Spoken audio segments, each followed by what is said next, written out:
Hi friends, ఈరోజు ఈ వీడియోలో ఆంధ్రప్రదేశ్లో కొత్త పెన్షన్ల కోసం ఎదురు చూస్తున్న లబ్ధిదారులకు సంబంధించి ఒక ముఖ్యమైన అప్డేట్ వచ్చింది. సో దానికి సంబంధించిన పూర్తి ఇన్ఫర్మేషన్ ఈ వీడియోలో తెలుసుకుందాం. సో ఈ జూన్ 12న కొత్త పెన్షన్లకు సంబంధించిన ఉత్తర్వులు విడుదలయ్యే అవకాశం ఉందని సమాచారం వస్తుంది. అయితే ప్రభుత్వం నుంచి అధికారిక ప్రకటన వచ్చిన తర్వాతే పూర్తి స్పష్టత వస్తుంది. ప్రస్తుతం అందుబాటులో ఉన్న సమాచారం ప్రకారం ముఖ్యంగా వితంతు పెన్షన్కు ప్రాధాన్యత ఇవ్వనున్నట్లు తెలుస్తుంది. గతంలో దరఖాస్తు చేసుకొని అన్ని అర్హత ప్రమాణాలు పూర్తి చేసినప్పటికీ ఎన్నికల కోడ్ కారణంగా పెన్షను మంజూరీ కాకపోయినా లబ్ధిదారులకు మొదటి ప్రాధాన్యత ఇచ్చే అవకాశం ఉందని చెబుతున్నారు.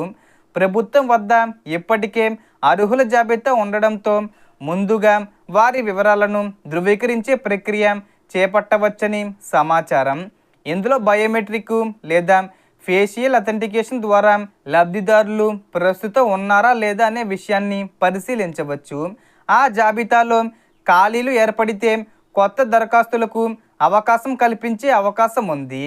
కొత్తగా వితంతు పెన్షన్ కోసం దరఖాస్తు చేసుకోవాలనుకునే వారు Aadhaar card, Aadhaar update history, ration card, భర్త మరణ ధృవీకరణ పత్రం, కుల ధృవీకరణ పత్రం, ఆదాయ ధృవీకరణ పత్రం మరియు పనిచేసే మొబైల్ నెంబరు వంటి పత్రాలను సిద్ధంగా ఉంచుకోవడం మంచిది.